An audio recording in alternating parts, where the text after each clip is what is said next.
Louange, louange à l'agneau. Nous souhaitons élever son nom, nous souhaitons glorifier son nom et nous souhaitons voir notre vie lui faire plaisir, l'honorer, lui plaire.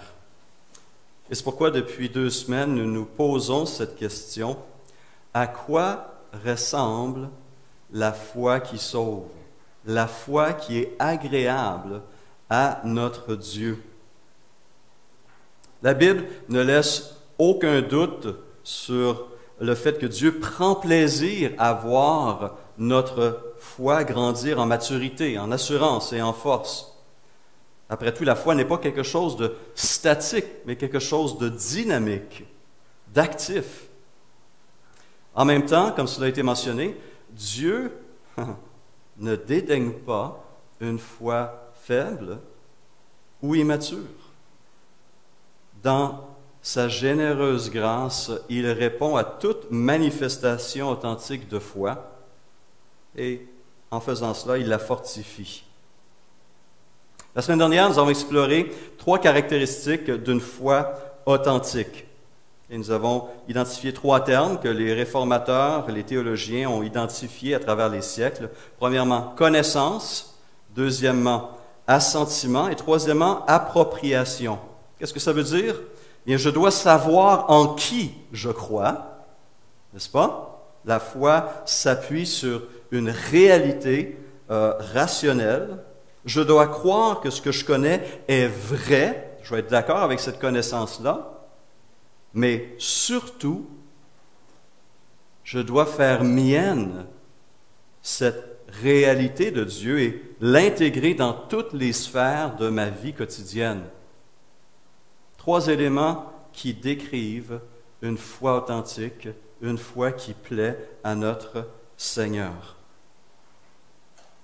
Et nous qui sommes arrivés à la fin des temps, et je rappelle que cette expression « fin des temps » fait référence à cette période qui a commencé avec la première venue de Jésus et qui va se conclure à son 2e retour, à cette 2e visite. Nous qui sommes arrivés à la fin des temps, nous avons un riche héritage d'exemples d'hommes et de femmes de foi.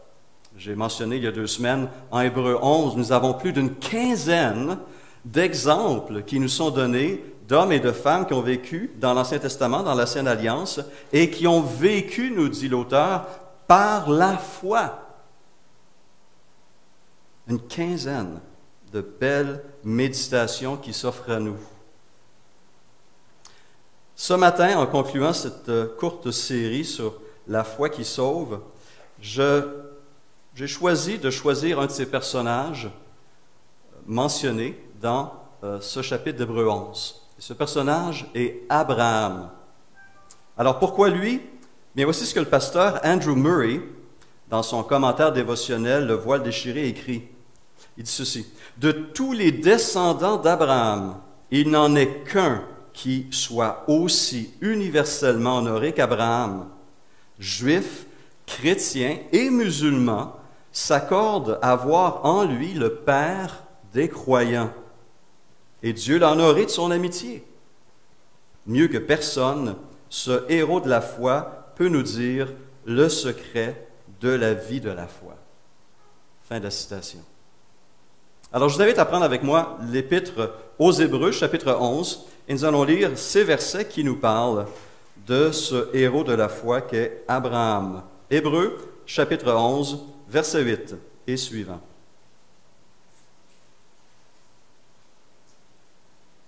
Voici ce qu'on y lit. « C'est par la foi qu'Abraham a obéi lorsque Dieu l'a appelé et qu'il est parti pour le pays qu'il devait recevoir en héritage. Et il est parti sans savoir où il allait.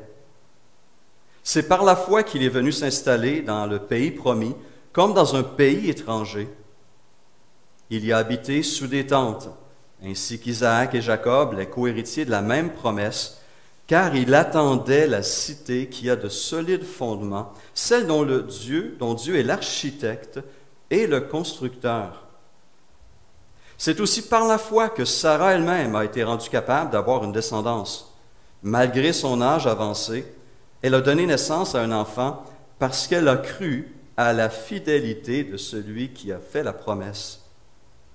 C'est pourquoi d'un seul homme, pourtant déjà marqué par la mort, est née une descendance aussi nombreuse que les étoiles du ciel, pareille au sable qui est au bord de la mer et qu'on ne peut compter. C'est dans la foi qu'ils sont tous morts, sans avoir reçu les biens promis, mais ils les ont vus et salués de loin, et ils ont reconnu qu'ils étaient étrangers et voyageurs sur la terre. Ceux qui parlent ainsi montrent qu'ils cherchent une patrie. S'ils avaient eu la nostalgie de celle qu'ils avaient quittée, ils auraient eu le temps d'y retourner. Mais en réalité, ils désirent une meilleure patrie, c'est-à-dire la patrie céleste.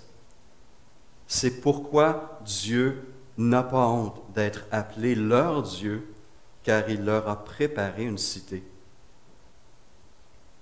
Finalement, verset 17, c'est par la foi qu'Abraham a offert Isaac lorsqu'il a été mis à l'épreuve.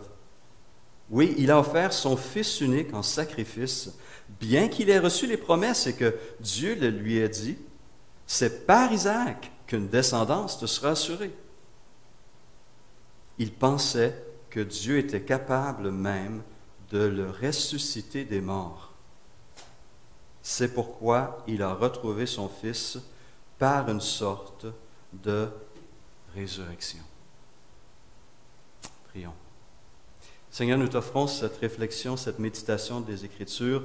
Nous recevons cette parole avec humilité, avec foi et confiance. Qu'elle puisse faire son effet dans nos cœurs ce matin, cette semaine, je t'en prie. Amen. Alors, dans le résumé de la vie d'Abraham, un résumé qui fait référence à 3 événements clés dans le parcours de foi de ce patriarche, on peut résumer ceci en 3 mots-clés que je vous propose ce matin. Séparation, soumission et sacrifice. Séparation, soumission et sacrifice. Il a obéi à l'appel de Dieu de quitter son pays. Il a persévéré dans sa marche avec son Seigneur et il a démontré qu'il le plaçait au-dessus de tout dans sa vie. Explorons donc ces 3 termes. D'abord, séparation, et je fais référence à ce psaume 1 que Mathilde a lu ce matin, se séparer de l'homme moqueur, s'éloigner du pécheur, n'est-ce pas? Cette séparation est aussi une réalité qu'on retrouve dans le premier des psaumes et qu'on fait référence en Hébreux 11, verset 8. C'est par la foi qu'Abraham a obéi lorsque Dieu l'a appelé et qu'il est parti de son pays pour le pays qu'il devait recevoir en héritage. Et il est parti sans savoir où il allait. Hébreux 11, versets 8 et 9. Et ici, l'auteur fait référence à cette histoire bien connue qui commence en Genèse 12 par l'appel d'Abraham. L'Éternel dit à Abraham, « Quitte ton pays, ta patrie et ta famille, et va dans le pays que je te montrerai. Je ferai de toi une grande nation, je te bénirai, je rendrai ton nom grand et tu seras une source de bénédiction. Je bénirai ceux qui te béniront et je maudirai ceux qui te maudiront. Et toutes les familles de la terre seront bénies en toi. » Et le texte ajoute, Abraham partit conformément à la parole de l'Éternel. La vie nous place devant une multitude de choix. Certains petits, d'autres grands. Certains insignifiants, d'autres profondément importants. Mais il y a un choix qu'on ne peut éviter de faire et dont les conséquences sont éternelles. Et cette décision, ce choix, on le connaît bien, c'est soit vivre selon le monde ou vivre selon Dieu. C'est l'un ou l'autre. Ça ne peut pas être les deux à la fois. Comme Jésus a dit, on ne peut pas servir Dieu ou Mammon. Et Mammon. Il y a une opposition, il y a une hostilité. Se tourner vers Christ implique nécessite se détourner du monde. Et ici, on voit cette réalité dans la vie d'Abraham. Dieu lui demande de quitter son foyer, sa famille, sa carrière, ses dieux, son pays, la sécurité du connu et du confortable pour aller quelque part. Un lieu inconnu. Quand même assez incroyable. Alors, c'est loin de refléter l'expérience d'Abraham, et je peux goûter un petit peu, je peux connaître quelques-unes de ses émotions lorsque, en septembre 1983, à l'âge de 23 ans, je quittais le Québec pour me rendre en Europe pour entreprendre des études en théologie. Je quittais ma famille naturelle, je quittais ma famille spirituelle que je connaissais depuis à peine 1 an et demi, mais avec l'assurance que mon Dieu m'appelait à le servir et à me préparer à ce service. Je me rappelle les sentiments qui se chamaillaient dans mon cœur. Et avec tout ça, je me savais soutenu par les prières et par l'amour de ma communauté de foi qui m'envoyait. Suivre l'appel de Dieu nous amène souvent dans des directions tout à fait inattendues. Je l'ai vécu, Abraham aussi l'a vécu. Abraham, lui, a été invité à tout quitter, et à tout quitter pour de bon. Mais il y a un autre élément qui démontre la profonde foi d'Abraham dans ce texte-là, de Genèse 12, qui démontre justement cette confiance qu'il plaçait dans l'invitation de ce Dieu. C'est l'âge qu'il avait au moment de cet appel. Savez-vous quel âge il avait? 75 ans. 75 ans.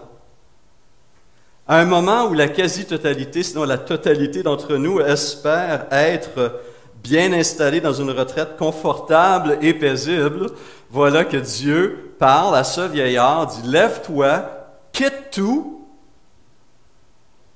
et je vais non seulement te bénir, mais je vais bénir le monde entier à travers toi. » Attends un instant.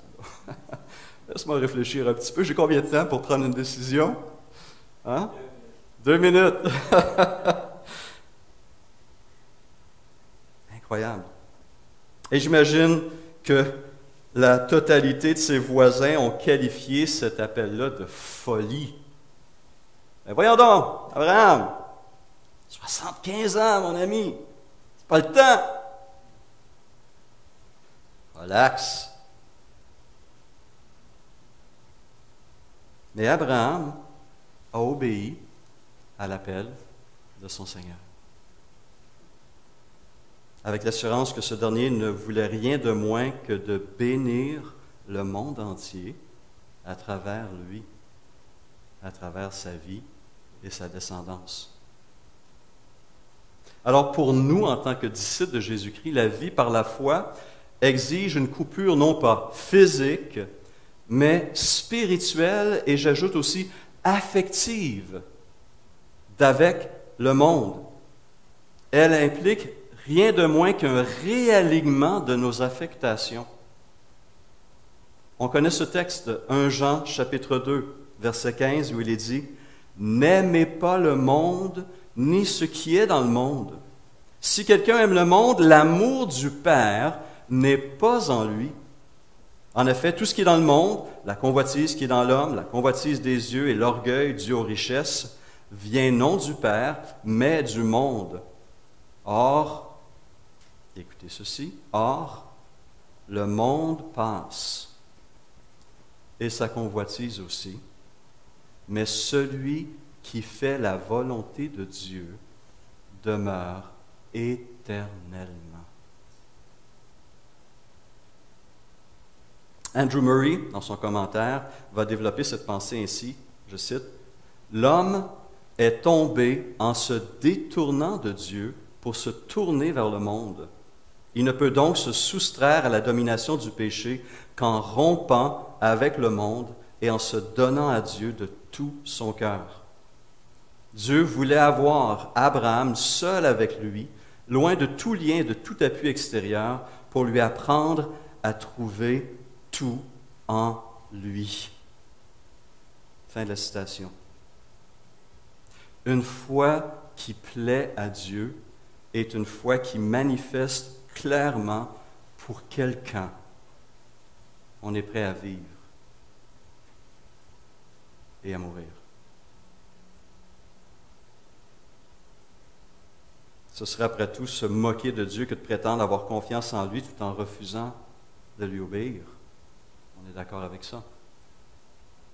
Séparation est donc la première marque d'une foi agréable à Dieu, d'une foi qui plaît à Dieu, d'une foi qui sauve. Deuxième vérité, deuxième épisode, deuxième mot-clé que ce passage d'Hébreux 11 nous fait découvrir, c'est celui de la soumission. La foi agréable à Dieu est une foi obéissante. Cela veut dire donc quoi? Qu'elle est agissante.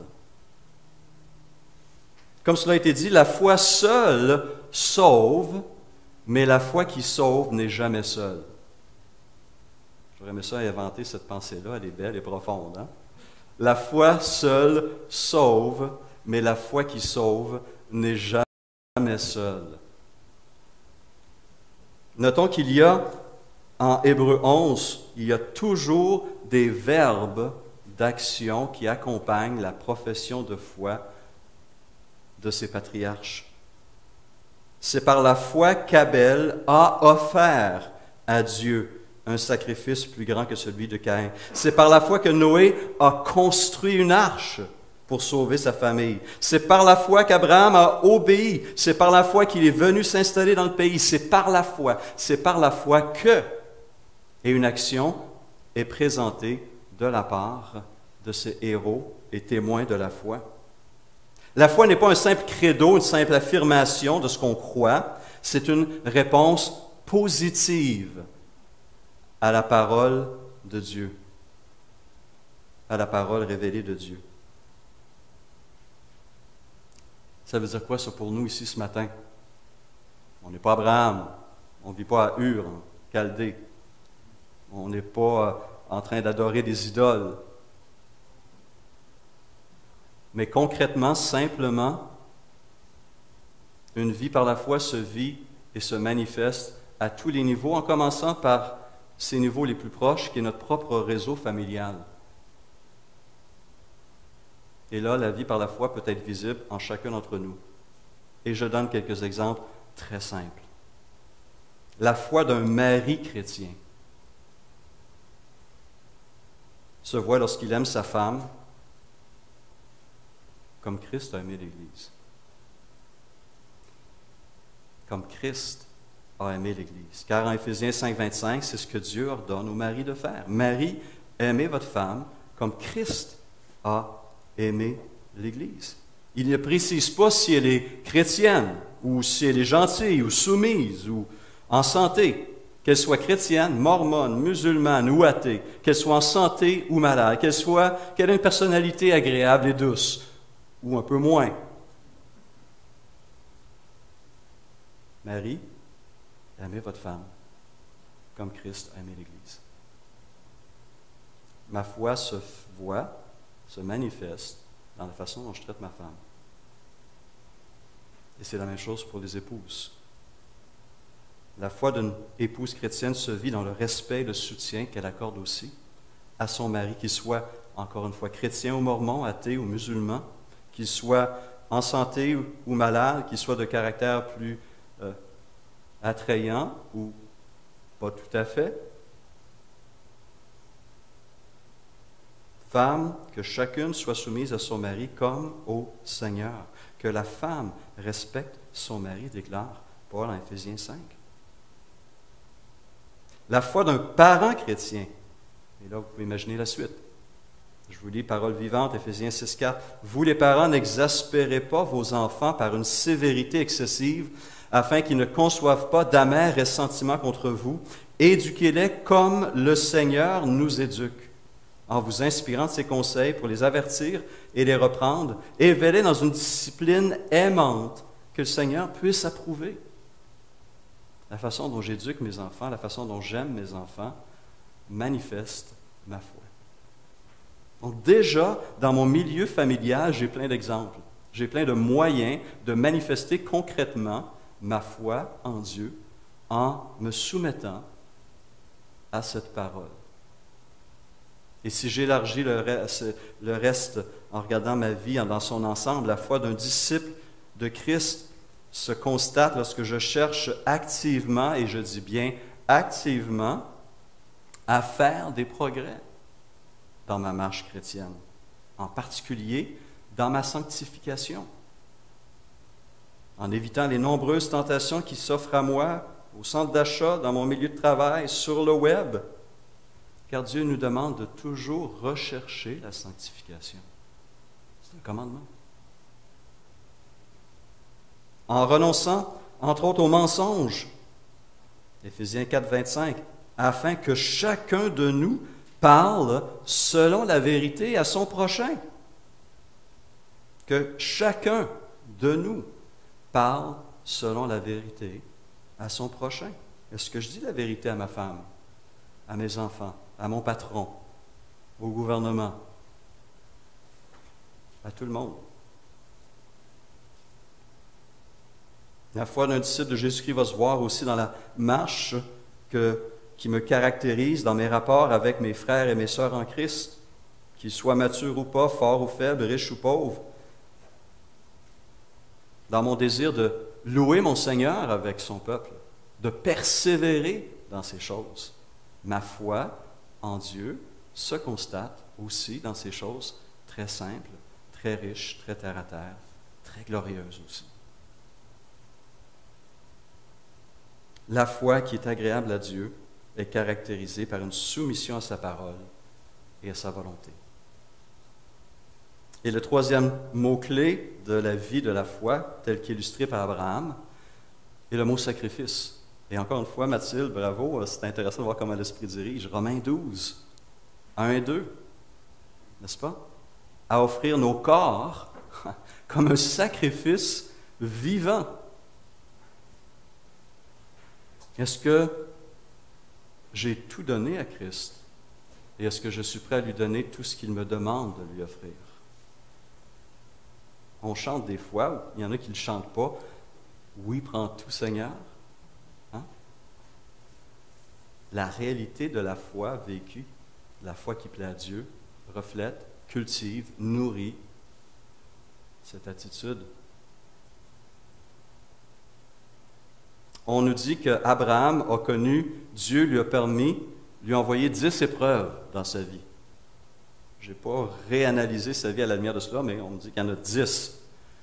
C'est la 10e et la dernière qui est la plus grande. La plus grande épreuve que Dieu a demandée à Abraham. Et il est mentionné au verset 17 d'Hébreux 11. C'est par la foi qu'Abraham a offert Isaac lorsqu'il a été mis à l'épreuve. Oui, il a offert son fils unique en sacrifice, bien qu'il ait reçu les promesses et que Dieu lui ait dit, c'est par Isaac qu'une descendance te sera assurée. En plus de la séparation et de la soumission, Dieu nous appelle au sacrifice. Alors pendant longtemps, j'ai cru que le plus grand des sacrifices était le don de sa propre vie. Et peut-être dans bien des cas, c'est la réalité pour nous, pour certains d'entre nous. Mais à la lumière de la vie d'Abraham, je découvre qu'il y a un sacrifice encore plus grand que sa propre vie qui est possible. C'est celui de son fils, de son enfant. Imaginez Dieu qui demande à Abraham de lui offrir son fils Isaac en sacrifice. En plus, déjà assez, n'est-ce pas? Mais c'était non seulement son fils unique, mais c'était le fils de la promesse, où toutes les promesses de Dieu devaient passer par cet enfant. Et Dieu dit, donne-le-moi, offre-le-moi.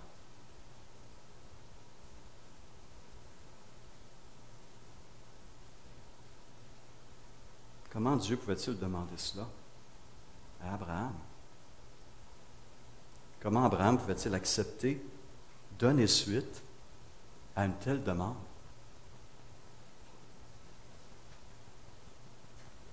Hébreux 11, verset 19, nous donne une idée des pensées qui animaient Abraham à ce moment-là.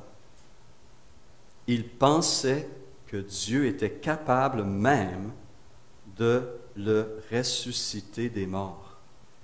Abraham croyait que Dieu allait lui redonner son fils. C'est quand même quelque chose. Abraham ne comprenait peut-être pas le pourquoi de cette demande incroyable. Je ne connais pas la raison, mais je suis certain que Dieu doit en avoir une, et je crois qu'il est assez puissant pour réaliser sa promesse malgré ce qu'il nous demande de faire aujourd'hui. Abraham avait compris que tout ce qu'il avait donné à Dieu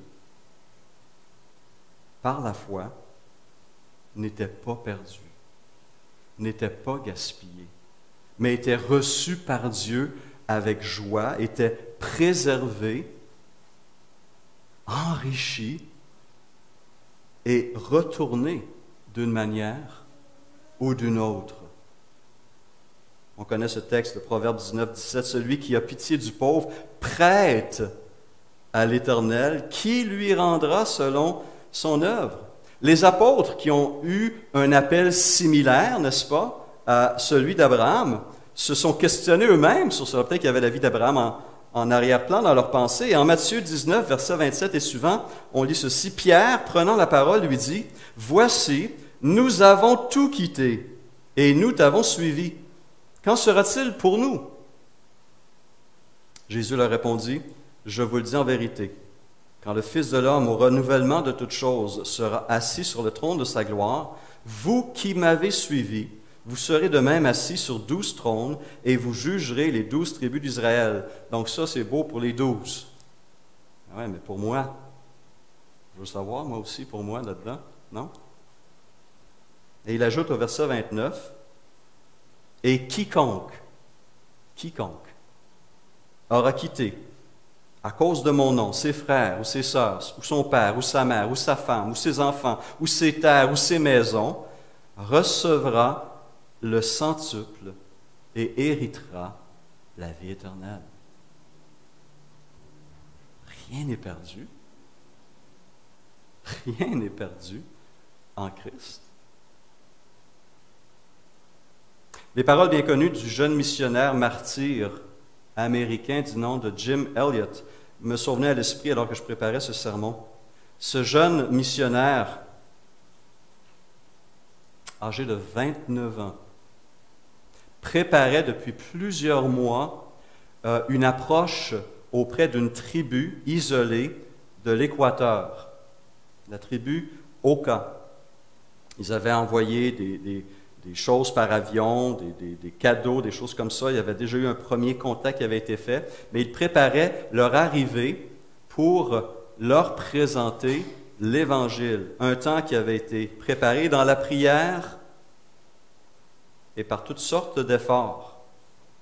Et le 8 janvier 1956, lui et 4 autres jeunes missionnaires ont atterri près du village de Sezoka et ont été accueillis par 10 guerriers qui les ont massacrés. Tous les 5. Tous les 5. 29 ans. Et ils ne cherchaient qu'à faire la volonté de Dieu en tentant de leur communiquer l'Évangile de Jésus-Christ. Une note dans le journal personnel d'Elliot, datée du 28 octobre 1949, met son sacrifice en perspective. On voit que c'est un jeune homme qui avait réfléchi profondément sur sa vie et sa vie en tant que disciple de Christ. Et on lit cette phrase datée du 28 octobre 1949. « Il n'est pas si bête, celui qui donne ce qu'il ne peut garder pour obtenir ce qu'il ne peut perdre. » Je répète. Il n'est pas si bête celui qui donne ce qu'il ne peut garder pour obtenir ce qu'il ne peut perdre. Est-ce que Jim Elliot a réellement perdu sa vie ce 8 janvier 1956? Ou a-t-elle été à nouveau offerte à Dieu et l'a-t-il retrouvée auprès de son Dieu? Matthieu 10, 39, « Celui qui conservera sa vie la perdra. Celui qui perdra sa vie à cause de moi la retrouvera, dit Jésus. » Qu'est-ce qui a donné à Abraham force et courage lorsque Dieu lui a demandé de lui offrir son fils unique en sacrifice? La certitude que Dieu était le Tout-Puissant, capable même de ressusciter des morts. Après tout, rappelons-nous que la naissance même d'Isaac était une manifestation de cette puissance. Dans ce corps usé d'Abraham et de Sarah, Dieu était capable de produire encore de la vie. Mais avant que Dieu puisse déployer cette puissance dans le corps d'Isaac, il fallait qu'Abraham immole cet Isaac que Dieu lui avait donné. On connaît l'histoire, Dieu a arrêté Abraham alors qu'il levait la main pour tuer son fils. C'est un test de sa foi. Dieu, finalement, avait prévu de l'arrêter. Mais Abraham a pu manifester cette foi qui est prêt à tout et à tout donner. Qu'en est-il de nous? Galates, chapitre 2, verset 20. « J'ai été crucifié avec Christ, et si je vis, ce n'est plus moi qui vis, c'est Christ qui vit en moi. Si je vis maintenant dans la chair, dans ce corps, je vis dans la foi au Fils de Dieu qui m'a aimé et qui s'est livré lui-même pour moi. » Ce que Dieu a demandé à Abraham, il y a tant d'années, tant de siècles, tant de millénaires, Jésus-Christ l'a fait pour nous. Il a quitté le ciel, son trône, la gloire, la louange des anges. Il s'est abaissé, a caché sa gloire, sa sainteté, a pris forme humaine, a obéi à chaque jour à son Père et s'est sacrifié lui-même pour nous, bénissant en retour le monde entier. Et si nous sommes ici ce matin remplis d'une paix et d'une assurance que notre vie est entre les mains de Dieu et que notre éternité nous est assurée à ses côtés, c'est grâce aussi à cette séparation, à cette soumission et à ce sacrifice de notre Seigneur Jésus-Christ pour chacun d'entre nous. La foi qui sauve, la foi qui réjouit le cœur de Dieu, est cette foi qui se sépare spirituellement, affectivement du monde, qui se soumet à cette parole, à cette volonté révélée de Dieu, et qui est prêt à tout donner, qui en principe a déjà tout donné en se tournant à Christ et en vivant pour lui et en étant prêt à mourir pour lui. Et Abraham est appelé, suite à cette vie, l'ami de Dieu. Il y a très peu de personnes qui portent ce titre dans l'Ancien Testament. C'est le seul. Il y a des liens intéressants avec Moïse, avec Job, mais seul Abraham est spécifiquement appelé l'ami de Dieu à cause de cette relation de foi qu'il a connue avec son Seigneur et son Sauveur. Mais voici ce qu'il est dit en ce qui nous concerne, croyants de la nouvelle alliance. Jésus dit à ses disciples, « Vous êtes mes amis si vous faites ce que je vous commande. Je ne vous appelle plus serviteur parce que le serviteur ne connaît pas ce que fait son maître, mais je vous ai appelé amis parce que je vous ai fait connaître tout ce que j'ai appris de mon Père. » Cette relation incroyable qu'Abraham a développée avec son Dieu, nous pouvons nous aussi la cultiver avec notre Seigneur et notre Sauveur Jésus-Christ. Puissions-nous tous marcher ainsi par la foi comme Abraham a marché, comme notre Seigneur a marché, et ainsi réjouir le cœur de notre Père cette semaine. Prions.